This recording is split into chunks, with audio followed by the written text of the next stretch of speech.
morning. Good morning, Yes, everyone. now. Okay, Yes.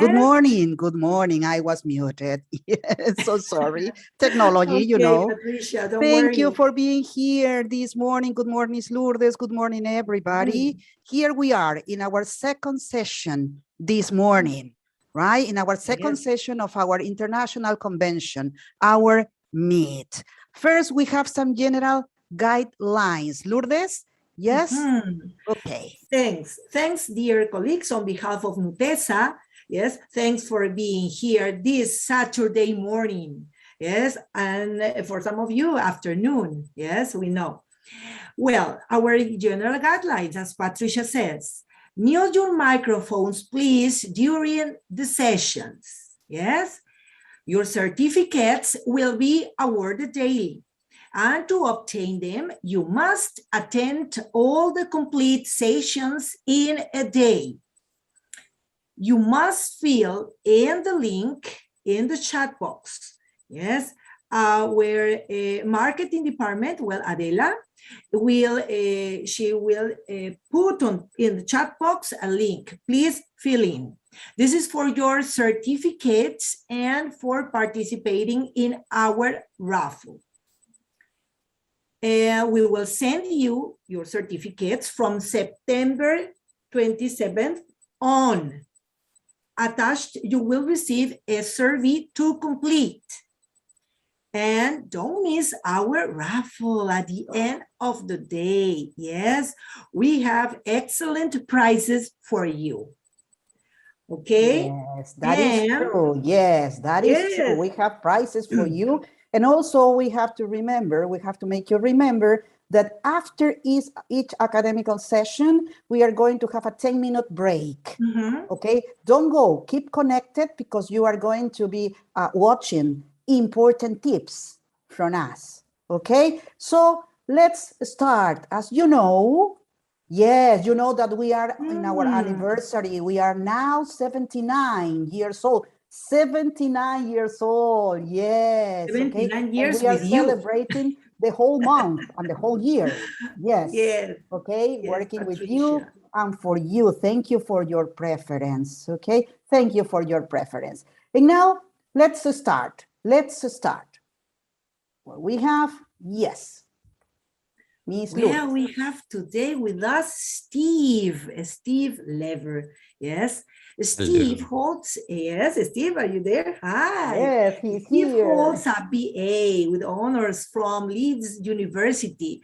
And after working as a teacher of English as a foreign language for 11 years, wow, he moved into ELT consultancy for Express Publishing in 2001. Yes. In this capacity, he has traveled around the world, delivering workshops and seminars. He has been a plenary speaker at many international conferences and has been pleased to be involved in joint projects with the British Council and ministries of education in various countries, as well as writing articles for various ELT journals. He has a strong amateur interest in teaching through drama and the use of NLP and critical thinking. Wow, very useful these days in the language classroom. He also works as a freelance translator, editor, and item writer. Well, colleagues, with you, Steve Lever. Okay, Steve, the floor is yours. So much. Welcome. And a very happy birthday to Nutesa. 76 years is quite an achievement. 79 was it? I'm sorry, 76. I am so bad with numbers. That's why I became an English teacher. And over the years, I've had the great pleasure of meeting generations of the family and people involved in Nutesa. Very, very happy memories and very, very wonderful people. So congratulations and many, many, many more years to the company, to you all doing the work that you're doing. And it's been a great pleasure to be connected with you for some of them. In fact, I had an anniversary last week. It was 20 years with Express Publishing. Wow. So, I know. I started when I was so young. We know. Thank you so You're much. still young. You're still young. Tell me. You tell that to my Tell your body when I wake up in the morning. But we're not here to complain about my aches and pains. We're here to talk to the wonderful colleagues who have been kind enough to join us today. As always, I've been looking at the chat. You know what? I'm just going to take a minute to say this, but whenever I come to places like Peru and Southern Central America, you can just feel the warmth. It is so nice. It really is. And I do thank you all for your goodwill and for you being here today and for you sharing your time. And from what I can see in the messages, so wonderfully cheerfully. It really is a wonderful occasion to spend time with you today. So I am grateful to you and to Natessa for, as usual, their wonderful, wonderful organization. So we should start getting down to work so that everybody gets to the most important part of the day, which are the breaks.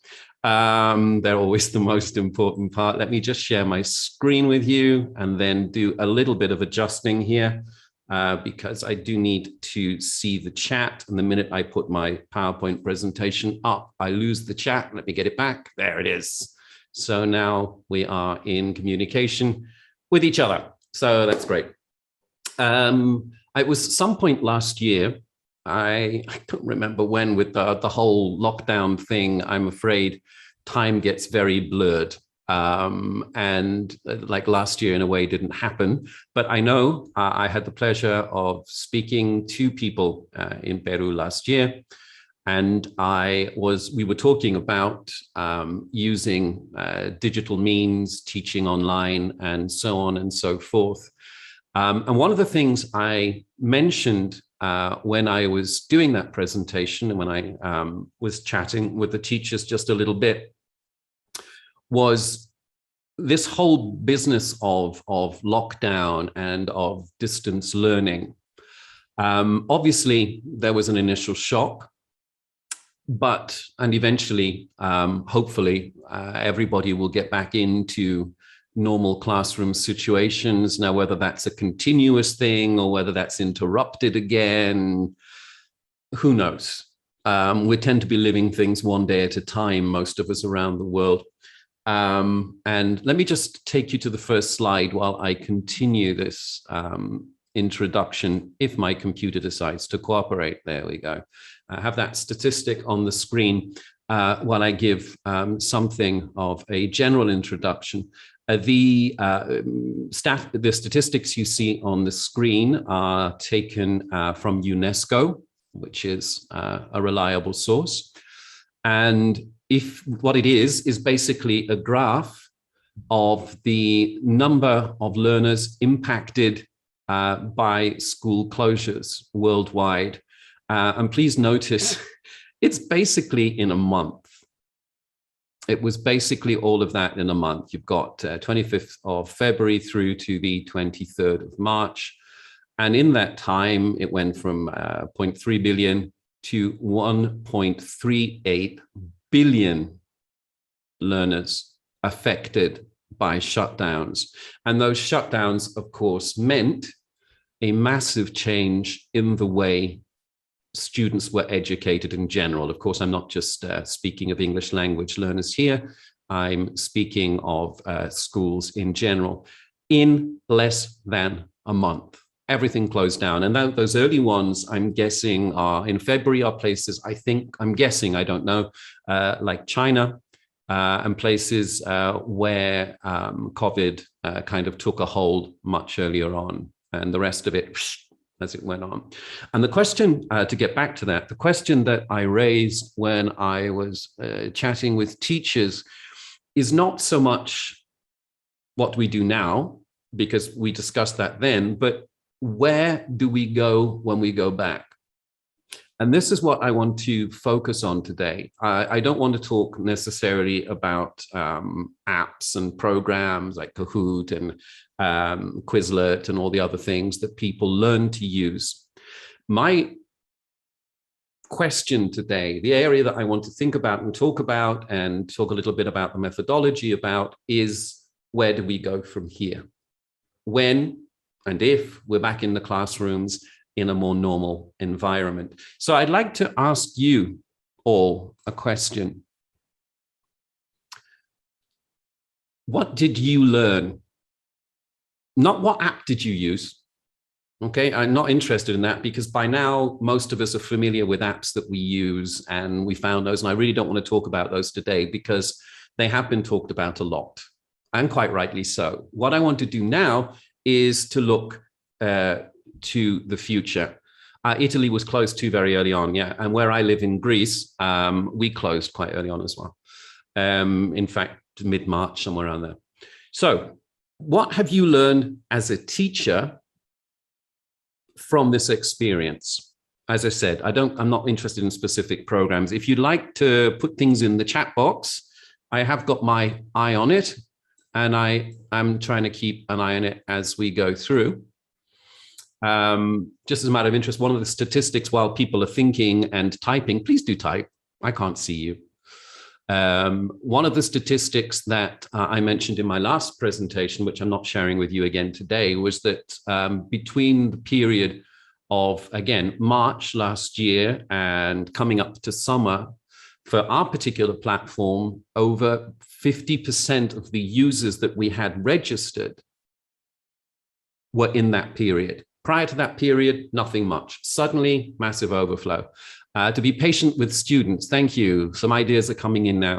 And I do want to keep this interactive, guys, as much as possible. So please keep typing away. I genuinely watching. I learned some digital tools. Maybe more teachers can be connected with different tools. Teachers being connected to whom? Interesting. I learned how to catch up on technology as well as being in student schools. Many of you were mentioning, of course, learning the digital side of thing, and I fully accept that. And I think that's right. To be tolerant, to be patient. Teachers learn to continue to handle stress. I think, that's something that teachers have been dealing with for generations. My mother is also a teacher, so cook healthy food. Thank you. There's an interesting one. Not everyone went into making cakes all the time. To adjust, to use different strategies. Excellent, excellent. You can keep adding them. I'm going to move on, but please, I know typing is a bit of a nightmare.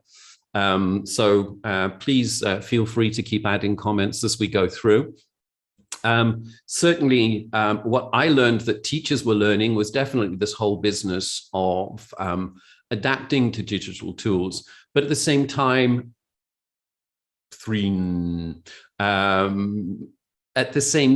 they were having to learn a whole different level of organization, how to overcome problems, for example, things like examinations, not finding it easy to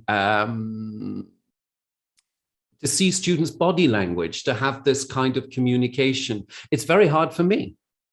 I'm staring at a camera. Normally, I'm staring at a room full of wonderful people, and having to try and keep that same level of energy, to try and keep that same level of direct communication is hard for all of us, Even just remembering to look at the camera rather than the screen all the time can be difficult. Now, in this conversation about I learn we can do everything if we decide to step up. It's incredible how capable we are. Liliana, that is a beautiful message. I thank you very much for sharing that with everybody. Also, a very good point as well from Rosemary. I've learned how to share with other people. This was something I did notice as well, because I have friends who are teachers, and we kept each other company during the very strict lockdown through Zoom and stuff. And the amount of sharing and support I saw going on, making suggestions to each other, sharing worksheets that they developed, resources that they'd found. And this is across countries, not just in the same country. And the willingness to kind of play around with stuff and support each other, that was really, really quite incredible.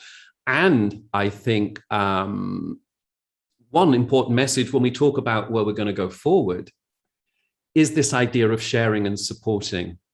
We were all in a crisis, and good people, when there's a crisis, think about other people and they support other people. And that was really there. And I do hope that when we go back into the physical classroom, that level of support and sharing and coordinating and helping each other out remains there. I do hope so, because it doesn't always happen. Sometimes the crises bring out the best in people. And sometimes we need those to remind us what's important. Now, a lot of obviously what we did went online. And there are basically two different camps, two different sides I'm finding of people regarding whether they like it or not. You know, there are some people who started this whole teaching online and using all the apps and things that I'm sure you're familiar with, and they kind of relished the idea because in some ways they've been wanting to use it for a long time. There are others, not so much. And I'd like to share with you for the importance of balance, because I'm not really here to promote a particular agenda. I'm genuinely here to think about these things, to discuss them with you, and to get your thoughts. Now, in terms of what people liked about it, again, these are based on various surveys that have come out, and you always will find the reference at the bottom of the screen, not plagiarizing, and if you want, you can always check these things up. Certainly, as regards some levels of education, I'm thinking here specifically things like university level, technical level, and some language education in the business area. There are a growing number of people who do find that the idea of online learning is very, very exciting. They find it a little bit more convenient. Again, I'm not suggesting I adopt these arguments. I'm just putting the arguments there. They find it more convenient. It's a little bit more flexible, especially I think if you're dealing with older learners, you know, upper level school learners and into university, technical and whatever. Certainly they find it a little bit more convenient. Some people find it hard to travel to institutions. Some people have jobs, one thing and another, and being able to schedule a lesson or learning experience without being tied to a physical location certainly can be of interest to a group within the language learning population.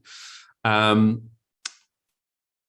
100%, but that was certainly a comment that was made a lot. Flexibility, certainly.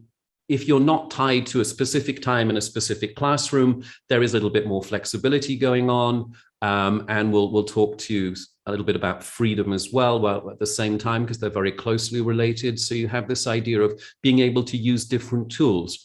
Now, interestingly enough, one of the things I was discussing with colleagues around the world about this was the fact that when they were in the school environment, not everybody had access to internet in the classroom. Not everybody had access to things like interactive whiteboards. Not everybody had access to various different equipment in the classroom. When they went online, many of them could start using things, apps and so on and so forth, that they couldn't have used in the classroom because of financial constraints, because there was no internet in the school or whatever it may happen to be. So actually going into the online environment kind of freed them up. It also, to a certain extent, freed up students in the sense that in the classroom, we don't really like them spending too long on their mobile phones, checking stuff out. We want them to work from the book or whatever, or joining the conversation. Of course, when they're online at home, there is really no way that the teacher can check what resources they're using. And so they were free to use resources, which, let's face it, are out there already. And there is a discussion taking place now as we move forward. Those are real resources and they're not bad. Using a resource is not cheating. It's a problem-solving strategy. And there are, I've spoken to colleagues who are now thinking about certain things that they could maybe incorporate in the classroom, like the use of things like smartphones under certain conditions. I have had those discussions with teachers because those are real-life resources. But that freedom to use things and that flexibility is something that a lot of people think is a useful idea. In terms of, just for those of you who may be involved, in things like private institutions, private universities, in terms of the way the publishing world is looking at this and the way things are being developed, certainly we, the company that I work for and many other publishing companies were all rushing to provide online tools. Many other software companies who aren't necessarily involved directly in education were suddenly rushing to get educational tools out there. There have been efforts to incorporate data-driven learning. So giving teachers tools to get back far more data than they would ordinarily do. And this is something that's interesting. We work with a number of very large universities, for example, in Turkey. And during the pandemic, they were asking to use our platform. And what we did find was that they want a lot of data. They want to be able to extract every score of every student on every exercise. And they want that all like in an Excel format or something like this, so that across their campuses of thousands of students, they can now extract data in a way that they couldn't before. Normally it would have to be done by the teacher in mark books or on their own Excel, and it was a little difficult to collate. Now educational institutions are looking at ways of doing that.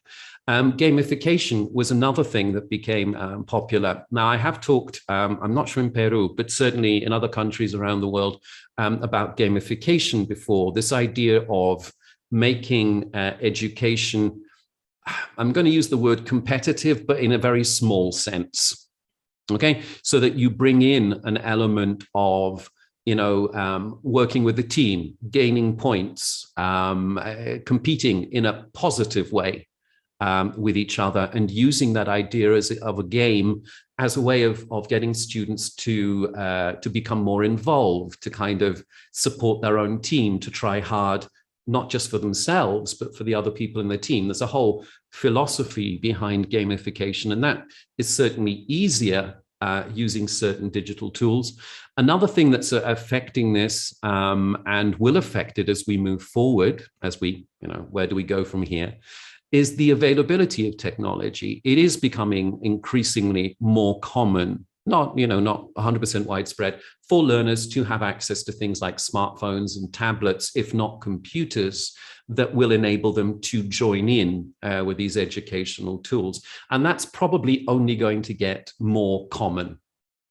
So as we go forward, remember, we're not in a fixed situation here. We're not in a stopped situation. What we've had essentially is a massive kickstart. And now that ball has started to roll, and we'll be thinking about where it might take us. But interest of balance, before I get into the more methodological side, and I promise you that's where I'm going, I just wanted to share the other side of the argument. This, again, a survey online, again, looking at the idea of e-learning, of learning online, which is where most people have been for at least the last year. There is, or was, a certain amount of reluctance among teachers. That was interesting. Initially, 49% of professors see e-learning as being effective. So it was still the minority. It was a good minority. It's not a small minority, but still the majority were not 100% convinced. However, over the period of lockdown, etc., that increased. So you did have teachers who, prior to the chaos that was caused, were like, we don't need it. And now they're slowly starting to turn towards it, basically having been forced to use it. An interesting area as we look at moving forward is this comment that there isn't necessarily a lot of support. Now, when the crisis came out, when the pandemic hit, everybody from literally one day to the next in many countries had to start doing this. I remember my colleagues in Portugal telling me that literally they were at school one day and were basically told not to go the next. And books were left at school and all kinds of things happened. And teachers were suddenly, what do we do now? And very much they had to learn themselves. If we are going to take anything away from this, if we're going to move forward and say, okay, now we've been exposed to new ways of doing things, there does need to be some form of training available. And I do think that that is important, that that's discussed, not just at an individual school level. I think this is something that needs to be discussed at higher levels, maybe ministries of education level. And colleagues do need training in various factors, technological and methodological. If we're going to have that change, if we're going to move forward that way, okay. There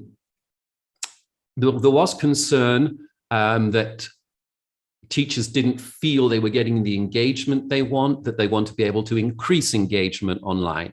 And that was a rather great concern. And I think we've all experienced that.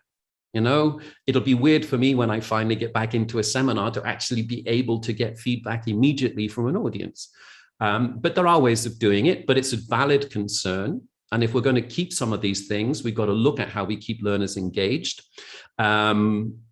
There was a kind of complaint that students don't have necessarily, they can't necessarily access online material. This is the digital divide. If you have a family, for example, with 3 or 4 kids, can each of them have access to a computer all at the same time?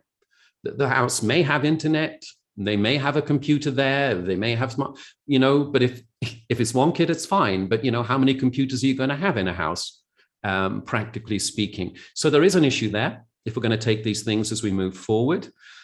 Certainly there was discussion, a third of those asked, that there would need to be another look at how courses are designed, how curricula are designed. And I would argue maybe even how courses, this is my argument, how courses are assessed, what we're assessing, etc. And there are those who are worried that things like distance learning affected collaboration. I'm not 100% sure there, my personal feeling. I think the younger generation, he said, feeling an old man, I think the younger generation is more familiar with organizing things online.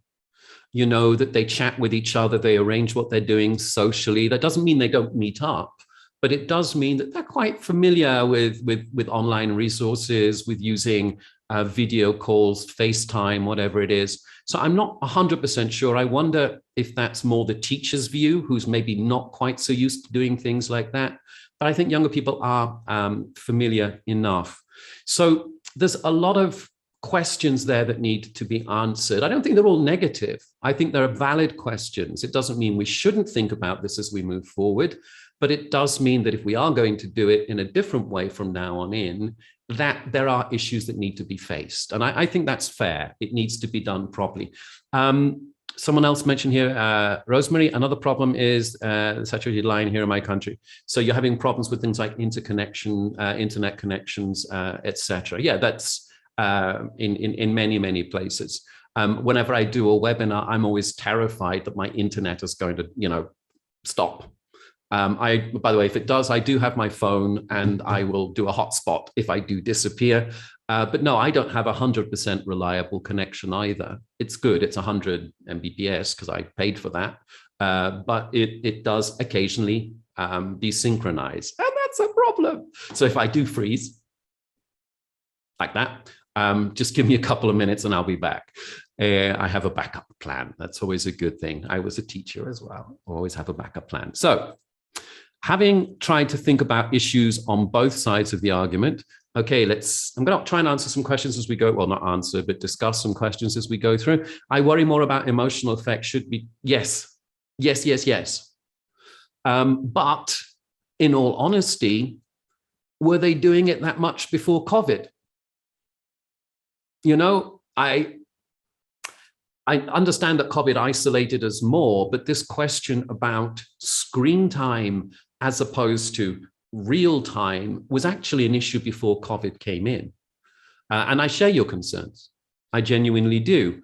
On the other hand, when learners are communicating with other people around the world and FaceTiming on one thing and another, they can get a broader cultural experience. But certainly what worries me most about learners communicating online is it's easy to pretend you're someone else. You can hide behind an avatar.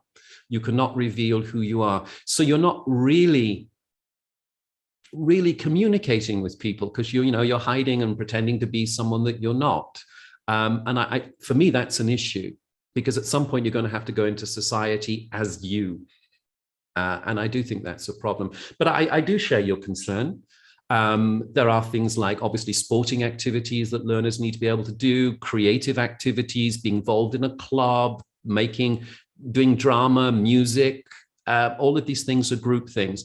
And I hope that when things really do get back to normal, that people will value those now because we spent so long not having them. So maybe in a strange way, it's shown us how much we could miss that. But I thank you very much, Karine.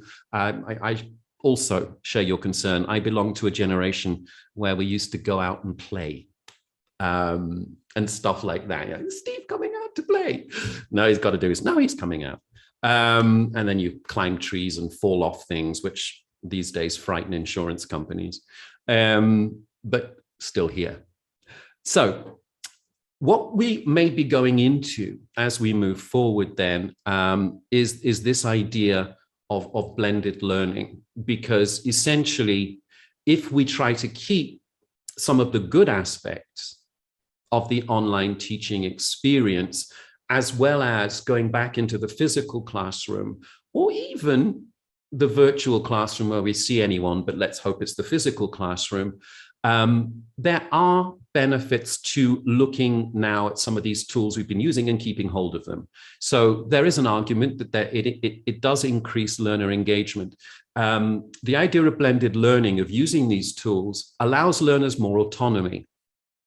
And we'll come up to that in just a minute. But this idea that learners can use different tools, they have different resources available, they can find out the answers more easily for themselves, does matter.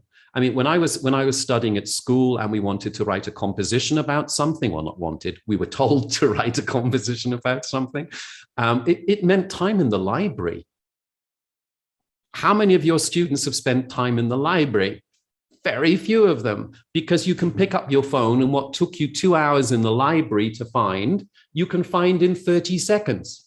Now, I'm not complaining about that. The information is the same, but that time can now usefully be used. It does give learners more autonomy. It gives them access to a whole bunch of different other tools.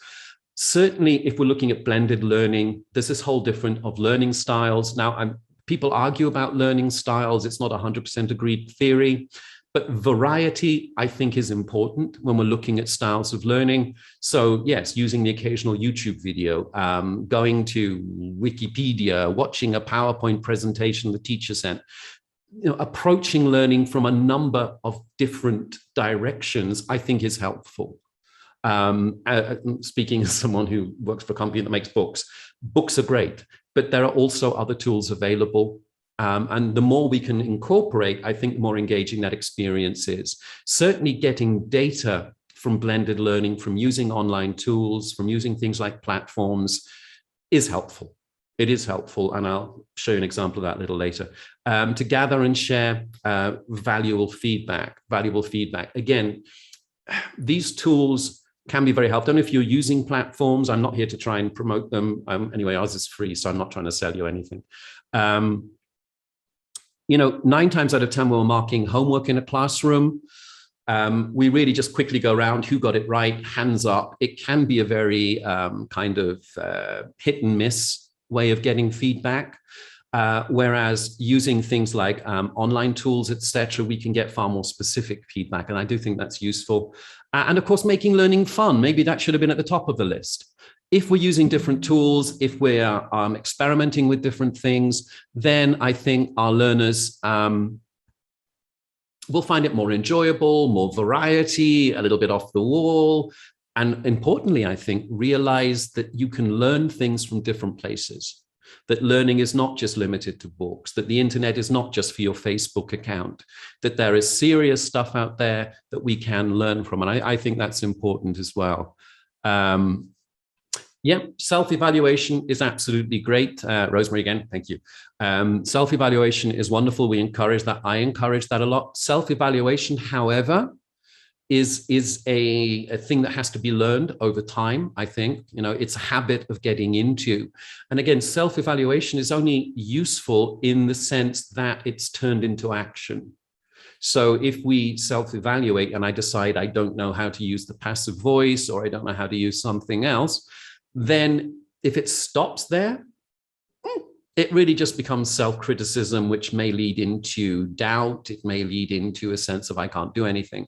If we're going to do self-evaluation, it has to be turned into action. I don't know this. How can I solve it? And I do think that's where some of these online resources can be useful. So I don't know how to use the passive voice. How can I find out how to use the passive voice so that a problem becomes an incentive for action rather than just sitting back and going, I don't know. And again, I think that is an advantage of blended learning, that it gives learners those resources available to them. But there is a time for self-evaluation, which is very important. And there is a time for formalized assessment as well. And teachers have to give feedback. Schools require it. Education ministries require it. So that there's space for both of those. Although I'm a big fan of self-assessment when it's handled correctly. I was thinking about the emotional feeling kids will feel when they go back into the physical classes. I don't know, I have to go physically back to my office next week, and I'm a little bit, weird about that. Looking forward to seeing my colleagues, not sure if I'm ready for the routine. You know what? I think the biggest, if I could, because I still have, some time and I wanted to chat with you guys. I think the biggest problem in this whole crisis, and the worst hit, I mean, not talking health now, I'm talking emotionally, is teenagers. I think teenagers, especially in the last few years of high school, have been robbed of a very important part of their life. And I feel incredibly sad for them. Those teenage years where things get a little stupid sometimes and you make mistakes, but you really do learn to bond with people and you learn that social. So I'm hopeful that when schools open up again, that learners will certainly at the beginning relish that idea. Do remember, teenagers tend to be, and forgive me for the expression, a herd animal. Teenagers move around in crowds. It's the isolated ones we worry about. It is normal for teenagers to hang out, to be together, to walk around, to do stuff, to want to do the same thing, to wear the same clothes, to like the same stuff. And I think they're the ones who've missed out most. And I'm hopeful that when they can get back together physically, as I said before, I think that realization of, oh my God, I'd forgotten what it feels like, might actually make us value something that many of us had lost for a long time. And I do hope that's the case. In fact, I found it when I first came out of quarantine last year in the summer. I found it overwhelming. I couldn't deal with all the input. That was very, very strange. I felt almost agoraphobic. Yeah, I completely agree with you that especially teenagers have missed out on a lot. And unfortunately, I don't know that that can all be repaid to them. And I feel sorry for them more than possibly any other age group, although old people tend to be a little isolated as well, if we're being honest.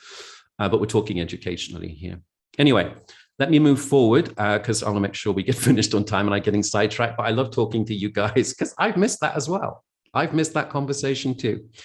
Okay, so blended learning is, because I want to get into some practicalities as well in the time I have left.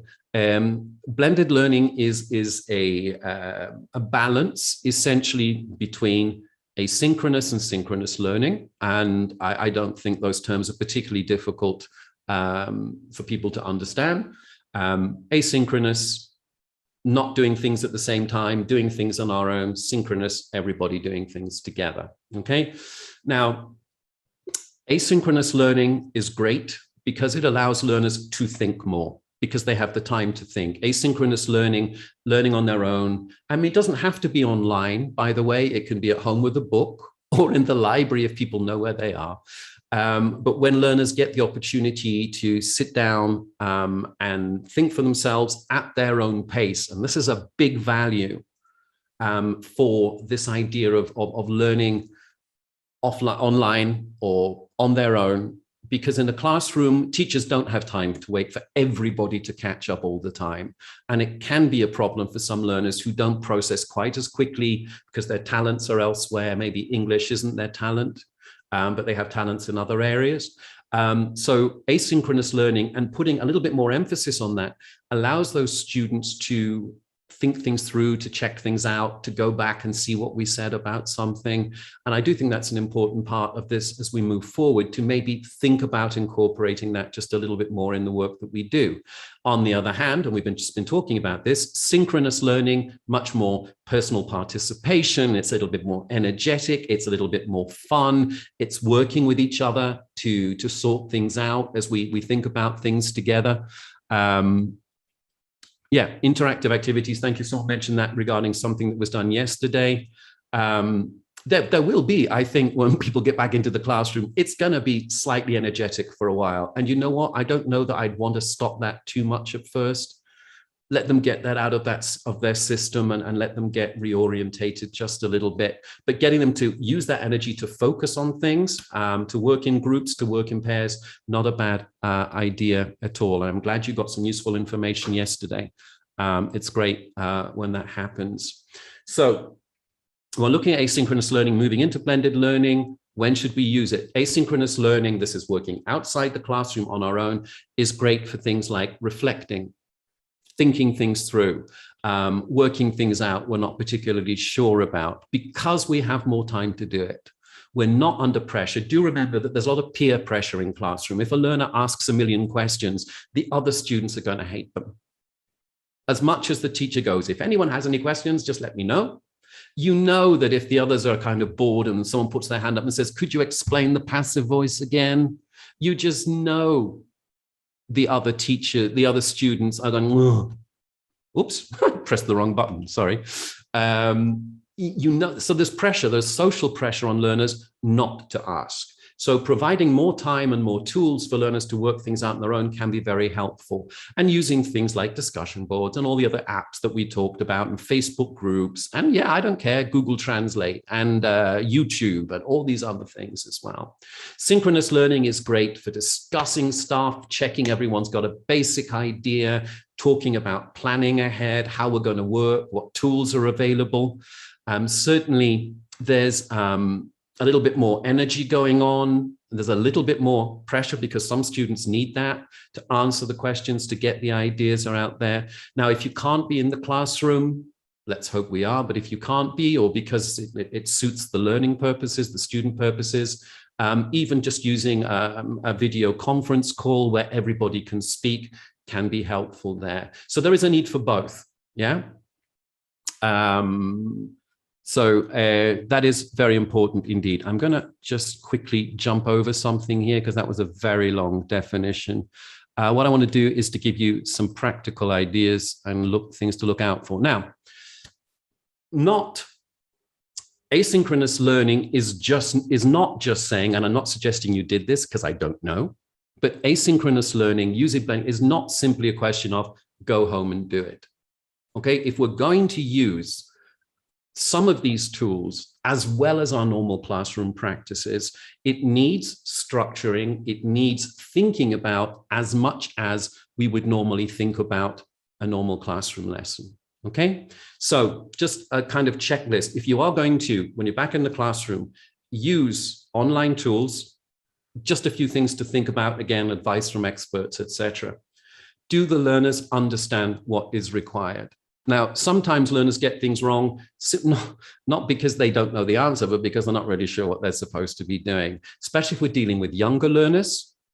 One of the things we do when we're all together in the synchronous learning is make sure that if I'm going to send them away to do things on their own, that they know exactly what is required, okay? And the great way to do that is to get feedback, yeah? So, and you must have done this.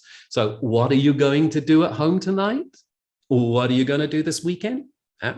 Getting that feedback from them, making sure that they understand completely what is required and giving them some idea of the resources that they can use to find it. So you can make suggestions. If you've, it's always a good idea if you're sending them away to do some work at home on their own using online tools, especially with the younger learners. You might want to give them certain websites to go to, or put information through Modal or your platform or whatever you want to do to give them an idea of where to go and where to find that information. It is important that we don't just say, do it on your own and expect them to sink or swim. Okay, that's not good classroom planning. It's one of those things that we mentioned in the list of things that teachers were concerned about, is restructuring just a little bit to take account of this, okay? So whatever we do, when we send them away to do asynchronous learning, do they know what they're doing? Do they know what they should be using to do it? Okay, and a quick brainstorm in the classroom is very helpful there. Now, instant feedback is very important, and I'll show you exactly what I mean in a minute. If I've decided to use asynchronous learning and I send my learners away to do stuff, if they can't get instant feedback, then they hit a block. So for example, if I'm sending them away to do, the example I'll use in a minute is reading comprehension. If I send them away to do reading comprehension and work with the text on their own at home, okay, not doing it in the classroom because it's a waste of classroom time. And this is a very plain example. It could be project work. It could be any number of things, okay? But I'm going to take reading comprehension because it's easier for me to explain it to you. And I want them to do a lot of work on the text, but they don't know if, for example, they've got the comprehension questions right, they can't move forward. Because if they haven't understood the text, if they haven't, not sure they've understood the text, they can't move on to the next stage. So a very important part of the tools that you use, if you are going to use them when learners are doing this blended learning asynchronously, is to make sure that whatever tools you're using are capable of giving them feedback, okay? Or if you're not using a tool like that, they do what they do, and maybe you send out the answers by email after a certain period of time. It is important that they get that feedback. Otherwise, we hit a wall and we can't move any further forward, okay? Now, I'm going to show you the kinds of things I mean. I am going to use some information from our platform, but pretty much it's a usual thing, so please don't get carried away with that. Now, hopefully, my links here should work. There we go. So when we're looking at resources, okay, let's say we're sending them home to do things like reading comprehension. If you know that there is vocabulary there that they're going to find problematic, either go through it in the lesson with them before they go home, before you send them away, or you can make it available by email. If you have a class Facebook, something like that, that you communicate online with your learners with maybe a list of vocabulary. It may be in the course book they're using, but if you think there's going to be stuff that's problematic, you need to make sure that's dealt with before you send them away. Otherwise, they're going to hit a block, okay? And again, that you can take that from anywhere you like.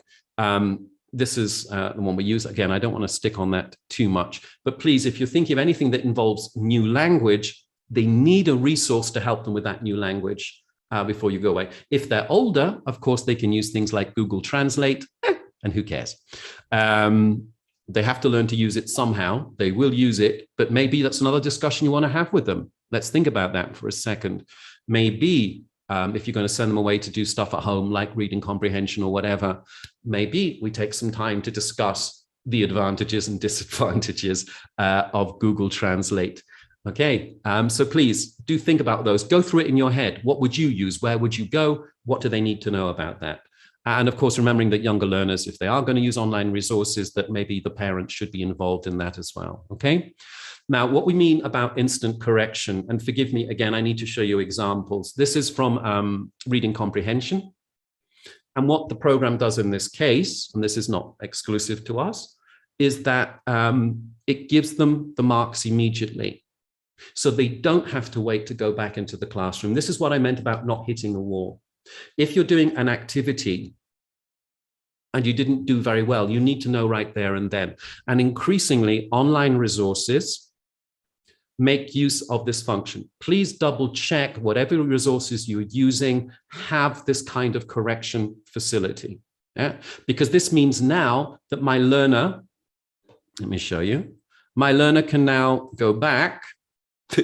I did this completely randomly just to show you what I meant, and I got one right, because I'm that good.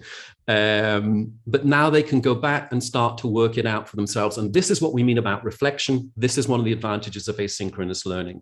I get immediate feedback, fine.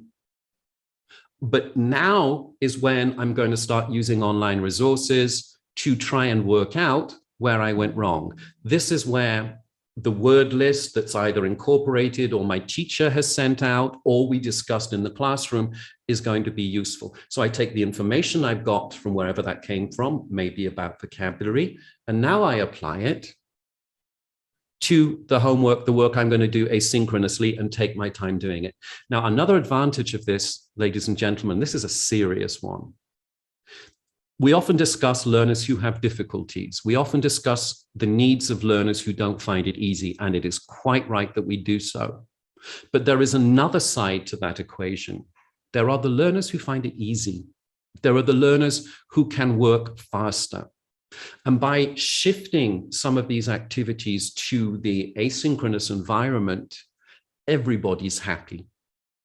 So my learners in a large classroom, my learners who find it easier are not slowed down. They can get it done and they can get it finished. My learners who find it more difficult will have support available to them from the teacher or from online and have the time without the pressure and the embarrassment to be able to work it in their own pace. Please remember there are two sides to that scale. We tend to not worry so much about the learners who find it easy because, you know, they find it easy, they're lucky. They're not actually, you know, but that's not their fault. So this kind of way of doing it allows those learners to move faster and maybe go into more depth. So they don't get bored and they don't get disruptive. Yeah, and everyone's kind of happy. It is a very important point. So that's that there. Some of you being very nice to me. I'm not sure I deserve it, but I thank you very much for it. Finally, as well, if you're not finally, because we've got 5 minutes left, if you are working asynchronously, deadlines are important. You know, when you're in a classroom, it's easy to say, okay, 5 minutes, do the exercise, everybody finish, and you're there, you're watching them. When we're working offline, I don't care how long they take to do it, but it is important that they finish it for when I say. Yeah? And this is one of the things that when we're working at home, and you may have experienced this, that things tend to get left. You know, like you have a whole week to do something, and because you're not at school and you're not there, I'll do it tomorrow. And then finally you're doing it 5 minutes before you need to do it. And I speak from experience as someone who tends to do everything last minute. So please make sure they get deadlines. If it's a long project, give them partial delivery deadlines. I want to see this by this date, this by this date, and the final product by this date. It is important that we give that structure, especially if we're working without any classroom time at all. Okay, so please do be very, very careful about that. Now, to finish off, because I got 4 minutes, I just want to demonstrate some of the things I mean to you. So a lot of what we're talking about, of course, is flipping the classroom. And I'll just take the remainder of my time to just show you some things quickly. If you're doing something like reading comprehension, but it could be vocabulary, it could be grammar, it could be project work, I don't care. But I'm sticking with this because it's very easy to comprehend. What I've done on the screen is I have put in boxes, in the red boxes, everything I think should be done in the classroom. The rest I think could be done asynchronously. So, for example, things in the box, checking general comprehension of what the text is about. We do that together, okay? Working on the vocabulary, that can probably be done at home. Going through, read the title and the first sentence, just checking their general comprehension. We do that together so that I can see whether there's a real problem or not. Anything that involves discussing the text, ideas connected to the text, summarizing the text verbally, discussing your own personal reaction. These are things we can do together. Everything else can be done asynchronously.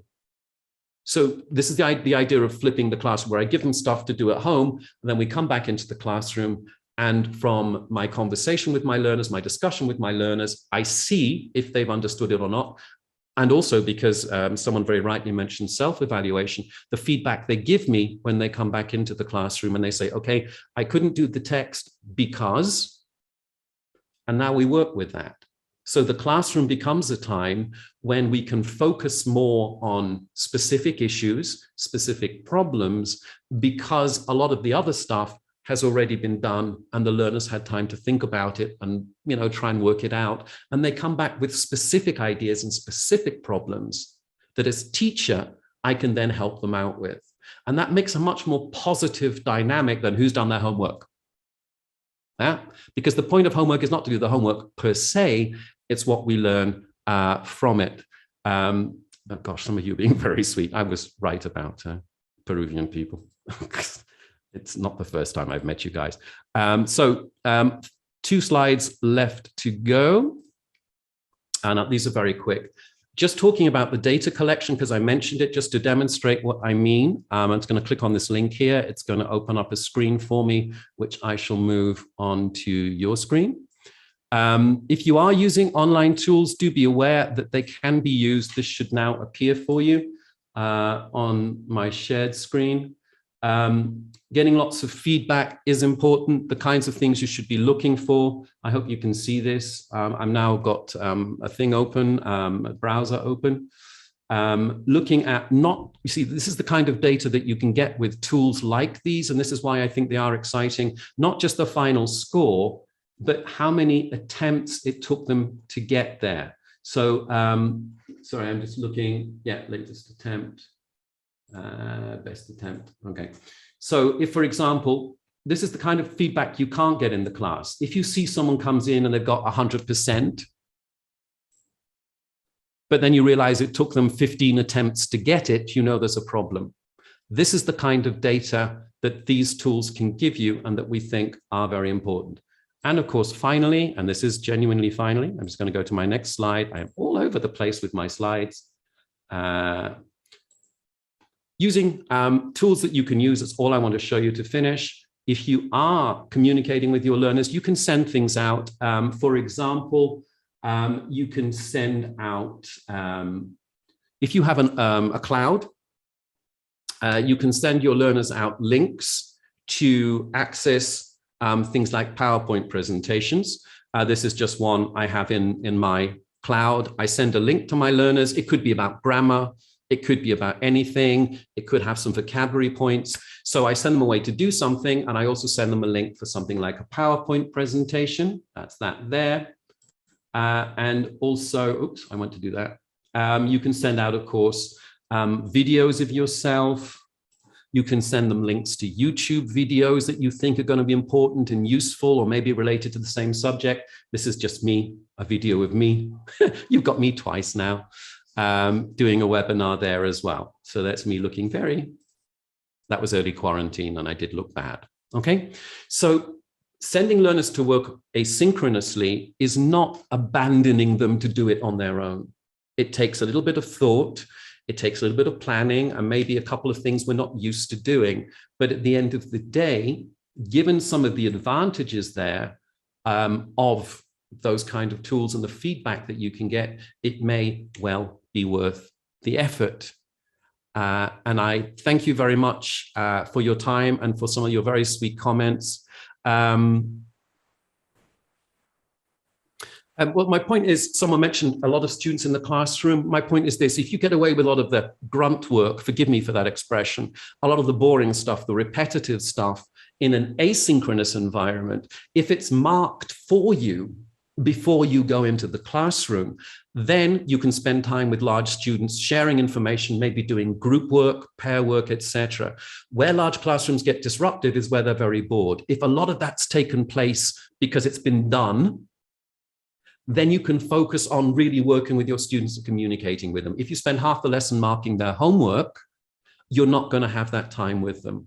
Okay, so these tools can be helpful in that sense. And also you can have more interaction with your students offline if you wish, and pick up problems there as well. Although I am not suggesting you work 24 hours a day.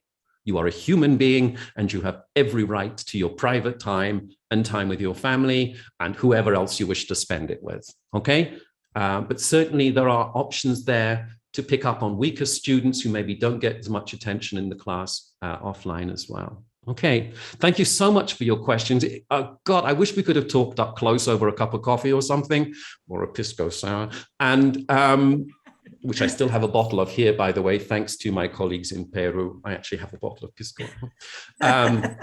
Because Peruvian is the best, not Chilean. And thank you so much, guys. Thank you to Nutesa for their organization and for being such a great bunch of people to work with. And I do wish you a great session for the rest of the day. I am sure it will be. and stay very, very safe. People, look after yourselves until, God willing, we have the chance to actually speak face to face. And I do hope that happens soon. You guys take care now, okay? Thank you very much. The floor back to you guys. Yeah, thank you, Steve. Thank you, okay, again for participating in our convention. It was a wonderful presentation. The comments in the chat box are telling us this, right? That was a wonderful, wonderful presentation, right? We got a lot of important and interesting tips for working with our students, which is the most important for us, right? But now we want to say thank you in a different way. So let me share my screen. I know, even though I know that you're from England, right? But you are living in Greece.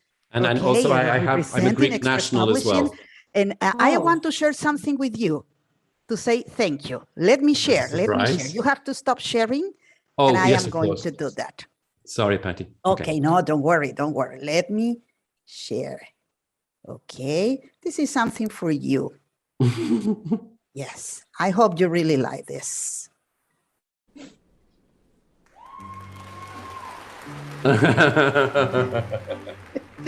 Yeah, something kind of, so people can know exactly where you are living. Okay. Well, as I said, I have the pleasure now. I actually have Greek citizenship too. Yeah. I can't do it that well. Oh, yeah. Really? No, I cannot do it that well as people saw a year ago. Okay. Actually, the composer died just recently. Yes, recently. Yeah. Okay. Right. Yes. It looks like an aerobics class.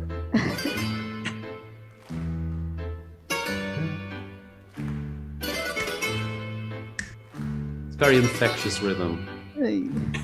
Everybody at home should be dancing now. I want everybody's cameras on. Yes, music, because we are celebrating also our anniversary, right? And this was just one part that we want to say thank you, and we have something for you too. We have some chocolates for you, and a big thank you. A big Virtual thank you chocolates and a picture of me from years ago.